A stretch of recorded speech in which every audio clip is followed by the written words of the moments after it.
how and why we choose groups to be a part of. Social reality. So, social reality is an individual's subjective interpretation of other people and of relationships with them, right? So, subjective, meaning it's open to interpretation. So, this is what determines who we find attractive or threatening, who we're drawn to or who we avoid. So, the judgments we make about others depend on their behavior and our interpretations of their actions, right? So social reality, I mean, it's about our perception, right? I mean, I'm sure you guys have had friends and one person like, hey, that person's attractive, and your friend like, no, they're not, right? That's your interpretation of it. So, I mean, we all have our different likes and our different dislikes. What might be threatening to you, maybe a snake, might not be threatening to someone else. So, you know, like the pictures down below, some people might be attracted to bald guys. Other people might like McDreamy. That's your personal preference. Some people might not like people, with teeth. Other people might like Jennifer Aniston. Me personally, I'm a Jennifer Aniston person. So what makes up a group? So generally groups are characterized by three features, right? Roles, norms, and cohesiveness. So roles are an expected set of behaviors for the group members. Norms are the rules of conduct, and cohesiveness is a force that pulls group members together and forms bonds that last. So one of the experiments and people that you need to know this unit is Philip Zimbardo. All right, so he did something called the Stanford Prison Experiment. So in this experiment, he assigned two groups of volunteer roles. Some were guards, some were prisoners, and literally they were determined by a flip of a coin, right? And this was done at Stanford. So you had some of the best, literally people in the world, some of the smartest, just overall good people taking part in this experiment. And so what he did, half were guards, half were prisoners, and the prisoners were there the whole time. They actually arrested them. We'll see some videos on this. They actually went to the house, kind of arrested them, made it like real. They were supposed to be in there for 2 weeks. The guards did shifts, right? So they got to go home. Um, they had to cease the experiment after only 6 days because the people who were taking on the roles, like literally, so the guards were literally taking on the roles and were actually abusing the prisoners, right? So the guards developed these attitudes and they were degrading and cruel to the prisoners.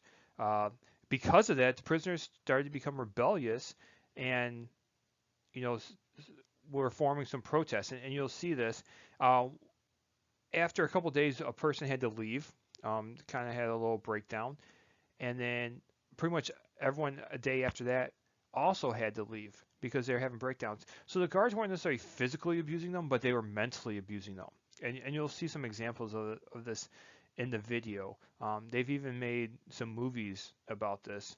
One like briefly on this, and then one there's a couple documentaries on this, and then one kind of like a docu movie that's movie, but it follows pretty much exactly what happened during this experiment. Even Zimbardo himself, who was the warden, kind of took on the role of it and didn't quite realize that he was, not just the experimenter looking out for the best interest of the participants anymore, but he was taking on this role as a warden.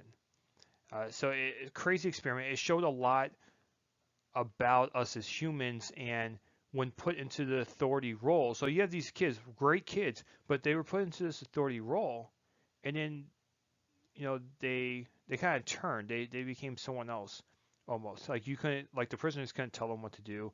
And then so when the first person left, you had a new person that filled their spot.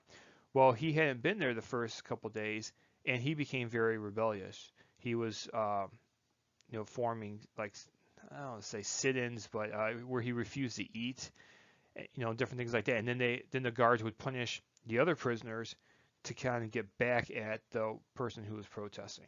So very interesting, very questionable on the ethics of it, and we'll see that throughout the videos, and we'll discuss that a little bit more later on. Interpersonal attraction. So the reward theory of attraction. So this theory says that we like those who give us maximum rewards or benefits at a minimum cost. So according to this theory, attraction is a form of social learning. So psychologists have identified four especially strong sources of reward that predict interpersonal attraction.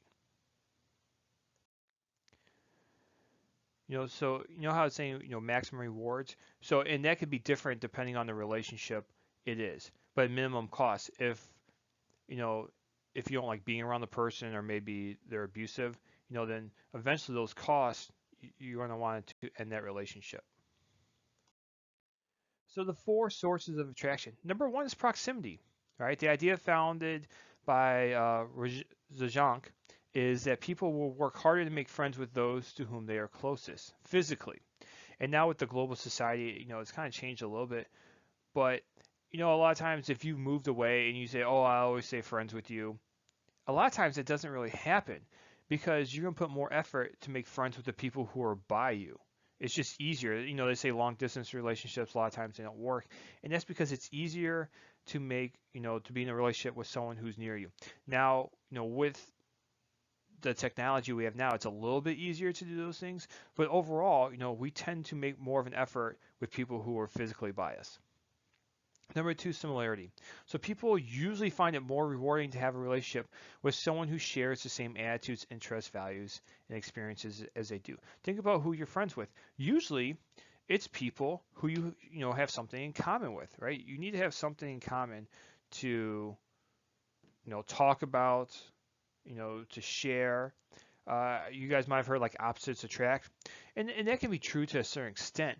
But I can guarantee if you don't have something in common, something that glues that together, it will not work out. All right, so similarity is the second one. The third one is self-disclosure. So it takes time to develop the trust necessary to share intimate details about oneself. So generally, we want to spend time around those who know us best. So if whether it's a friendship or romantic relationship, you want to be around someone you can trust. If you can't trust them, it's not going to work out. If you have to watch what you say around someone, that's usually not the sign of a good relationship, no matter what type of relationship that is. And then the last thing is physical attractiveness. It might be vain, but it's reality. People are generally attracted to those who are more physically attractive. And so usually, we talk about first impressions.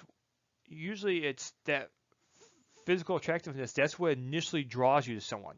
Now, if the other things aren't going on there, like their personality or you don't have anything in common, now it's not going to work out. But that physical attractiveness, that is a part of it. Sometimes the more you're around someone, they become more physically attractive because there are other qualities. But it does play a big part in it. And typically, um, people tend to see average as being attractive, kind of like the girl next door type of thing. Um, and they tend to see beautiful as unapproachable. So a lot of times, if they see someone who's like just gorgeous, they're like, "Oh, they're out of my league. I'm not even going um, to talk to them," which isn't necessarily true at all. I'm not sure if you've ever seen the movie She's Out of My League, but in there they talk about how, oh, like you only go up plus or minus two. If you're a six, you can't date more than an eight type of thing. They talk about in that movie, and that's kind of like the same approach there, right? Because they think if you're more than 2 points, obviously it's a very subjective scale, but if you're more than 2 points above someone, then you can't, it's not the relationship's not going to work out. Though they say if the female is more attractive, it tends to work out better than if the male is more attractive. This website I have down here is just you can kind of do a little survey. There was a book that came out about love languages and how we have these different love languages. So if it's just for fun, if you want to do it on your own, you can do that to figure out what your love language is. It's good to do with someone, if you're in a relationship. So exceptions to the rule. So although the reward theory of attraction seems to make sense, it fails to explain a few situations. So number one, like why women stay in an abusive relationship. Why do people join like a frat and are hazed? So think about this and be ready to discuss in class why might someone engage in these relationships. Um, I know I never joined a frat in college, and that's one of the reasons I don't know if I could really deal with someone hazing me. I don't think I could go through that. That's not something that I'm about in my relationship. So there are some other theories of attraction. So the reward theory of attraction is not the only theory about why we are attracted to who we are.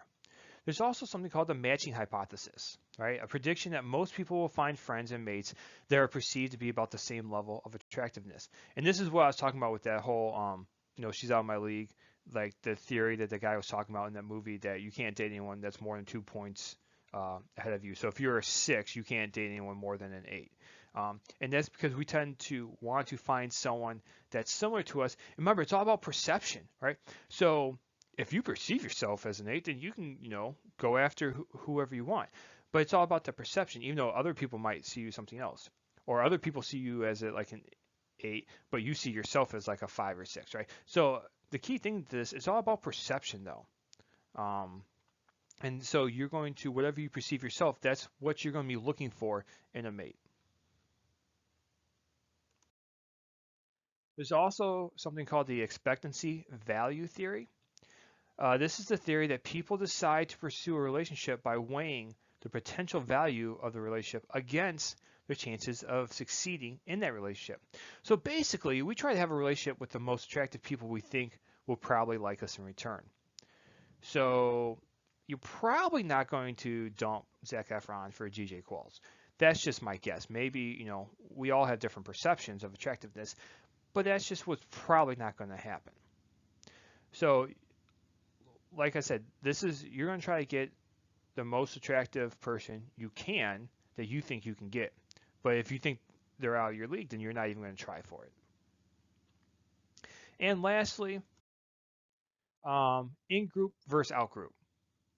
So in group is the us, right? The people with whom we share a common identity with. The out group is them, those perceived as different or apart from us. And we can have a lot of different in groups or out groups. It could just be who you hang out with. If you play a sport, right, the people on your team, that could be your in group. If you're part of like a club or an activity like speech or something like that, that could be your in group. And people that are outside of that, that's them. Doesn't mean like they're your enemies or anything like that. It just means, your in group, your us, those are people you have something in common with. And then there's something called the in-group bias, the tendency to favor our own group, right? So we tend to think more highly upon the groups we belong to than other groups.